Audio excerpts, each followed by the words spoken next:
दोस्तों राधे राधे, श्याम मिला दे। फिर मुकेश कुमार शर्मा आपके सामने हाजिर होते नई कहानी लेके, जो सत्य है। सत्य के ऊपर ही मैं कहानी बताना चाहता हूँ, या सत्य के ऊपर नहीं। एक मुरादाबाद, यूपी में मुरादाबाद ज़िला है हमारा। उस मुरादाबाद ज़िले की आपको बात बताता हूँ। एक दिन क्या होता है, जो मुझे आज पता लगा है, यह बताई किसने कहानी, जैसे भी है। एक फटे टूटे हालत में एक बुजुर्ग किराए पर रहने के लिए आता है। वो अनेक घर जाता है। जब उसकी फटे टूटी हालत देखते हैं ना, ठेकी लगी हुई, तो सब मना कर देते हैं कि भाई गरीब को तो कोई पालना थोड़ी चाहेगा।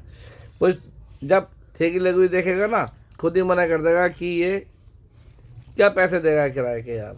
क्योंकि उस आदमी को अंदर से नहीं देखता, आदमी मन के विचारों से नहीं देखता है, उसकी कपड़ों से उसकी औकात आंकता है। ऐसा नहीं, देखो कपड़ों से औकात आदमी की कभी मत नापना, कपड़े तो बदल जाते हैं।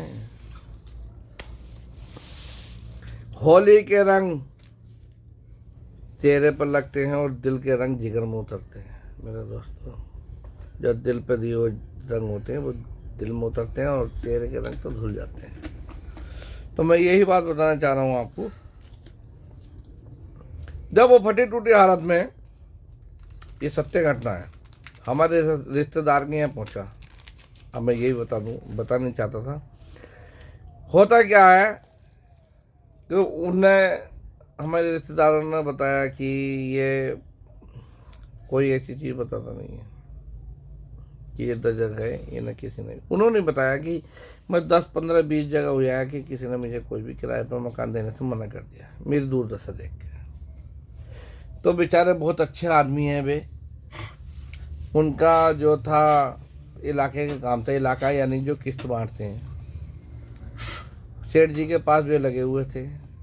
दयालु आदमी थे। उनकी भावना थी कि यार किसी का दिल न दुखाया जाए।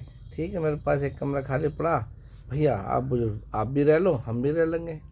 तो वे भी अकेले रह रहे थे, उनके बालक बच्चे भी बाहर थे, मियाँ बीवी रह रहे थे। होता क्या मेरा भाई, अब उस आदमी को रख लिया। रखने के बाद उस आदमी की जो तबीयत खराब होती है, जो दिन आगे बढ़ता रहता है, रखने के बाद वो दिन उसकी तबीयत खराब होने लगती है। अब किराएदार और मालिक के दोनों के बीच है संबंध। मालिक ये सोच रहे यार, एक किराएदार रहा है, आए के फटे टूटे कपड़े हैं, ना तो रोटी बनाता ना कुछ करता, ये आए दिन कुछ नहीं करता, ये रोटी भी नहीं खा रहा है, कैसे क्या। उसके आए दिन तबीयत खराब रहने लगी। जब रोटी नहीं खाएगा तो तबीयत खराब रहेगी, शरीर जर्जर हो जाएगा। मगर ये भी ऊपर वाले की महिमा है, जो मैं बता रहा हूँ। वो जानबूझ के रोटी खाने नहीं जा रहा था कि वो उन्हें, जो किराएदार बन के आया ना, वो उन्हें आजमा रहा था। सोचो, बड़े ऊपर की बात है। क्योंकि भगवान मेहरबान तो गधा पहलवान। जब ऊपर वाला देता ना तो सीना चीर के देता है, और जब लेता ना तो चमड़ी उधेड़ के ले लेता है। ऊपर वालों को कभी गलत नहीं कहना चाहिए। होता ही है मेरा भाई, वो रोटी खाने नहीं जाता, बीमार पड़ जाता, जर्जर हो जाता, उसकी हालत ऐसी दयनीय स्थिति हो जाती है। तब मकान मालिक आके देखता है, क्या देखता है कि यार मेरे दोनों जो किराएदार है यार, उसकी मरने जैसी स्थिति हुई। तो उसने देखा कि ना बाबा रोटी खाई ना, तो उन्हें रोटी खिलाते हैं। वे रोटी खिलाने के बाद, पानी पिलाने के बाद, उन्हें दूध पिलाने के बाद उनकी सेवा करते हैं। सेवा करने के बाद उनका इतना दिल भर जाता है, जब उन्होंने देखा जिसकी यहाँ किराएदार बनकर आके रहे, उन्होंने इतनी मेहनत करके, मतलब उनकी इतनी सेवा करी, पैर दाबने, सुबह को जूस पिलाना, खाना खिलाना, उनकी मालिश करना, उन्होंने अपना पूरा धर्म निभाया। निस्वार्थ, कोई स्वार्थ नहीं था, निस्वार्थ।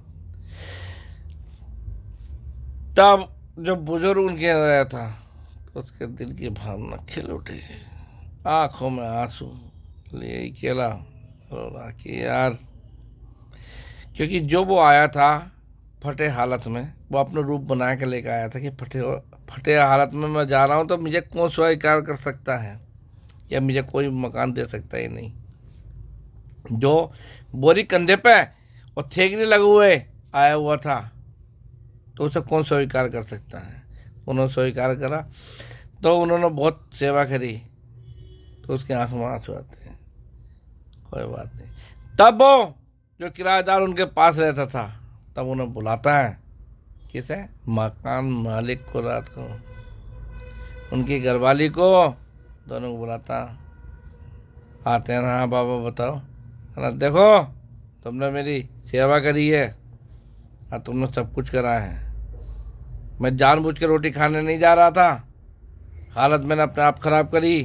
तुम अच्छे आदमी हो, दिल के बहुत साफ हो, निस्वार्थ मेरी तुमने सेवा भावना से तुमने मेरा काम करा है। ये सच्ची घटना, एम के the real story YouTube video पे भी मैं जो कहता हूँ सब सत्य कहता हूँ, मैं झूठ नहीं कहता। तब उसने बताया था, फटी हालत में तुम्हारे पास आया था और आप तुमने मुझे जो रखा है अपने किराए, और किसी ने नहीं रखा किराए का मकान जो देखे।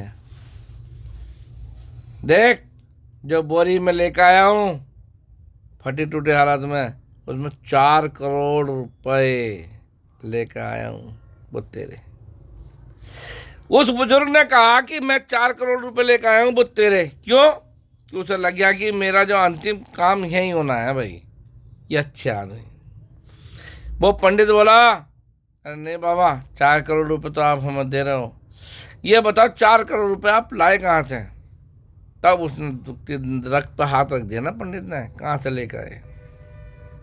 तब वो बताता है ना, बेटा ये सब प्रभु की लीला है, जो होना वही जो राम रच रखा, होना वही है जो राम ने लिख दिया, होना वही है।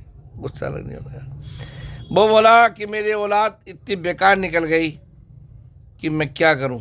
मैं सारी संपत्ति बेच के अपने साथ ले गया हूँ कि मुझे पता है कि इस संपत्ति के कारण मुझे मार देंगे, मेरी औलाद मुझे मार देगी इस संपत्ति के चक्कर में। इसीलिए मैं अपनी ज़मीन बेच के वहाँ से भाग के आया हूँ। कहाँ से? पंजाब से। और तुम्हारे शरण में मैं आया हूँ, अब जैसा तुम करो वैसे। तो उसने लाया कि कहाँ की संपत्ति कहाँ चली और कहाँ आई, ये आप देखो। कहाँ की संपत्ति थी, कहाँ चली, कहाँ आई। बस निष्कर्ष ये बनता है, ईमानदारी। देखो ईमानदारी क्या होती है। बाप बेटे अगर बाप के प्रति ईमानदारी बरते हैं तो वो बाप पैसे लेकर वहाँ से ज़मीन ले बेच के नहीं भागता, तो वो बाप की ईमानदारी थी। बाप की ईमानदारी सदैव रहती है।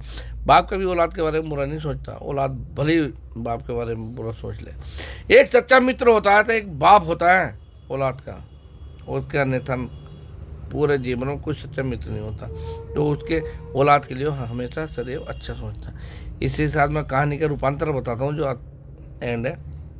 वो जो तो 14 करोड़ रुपया लेकर आया था, उसने अपनी औलाद को न देखे, हाँ 14 नहीं 4 करोड़ रुपए जो लेकर आया था, मैं बोल गया था, मैं 4 करोड़ जो रुपए लेकर आया था, उसने अपनी औलाद को न देकर हुआ दिया। कहाँ? जहाँ उसका अंतिम संस्कार किया गया अच्छी तरीके से।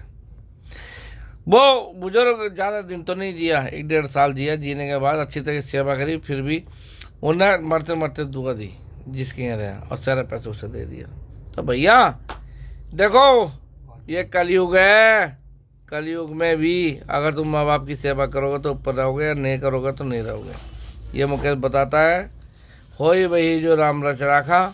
मगर राम रच राखा तो जब भी होगा जब तुम भी कुछ करोगे। इसी के साथ अगले चैप्टर 7 मिलते। चलिए राधे राधे राधे, श्याम।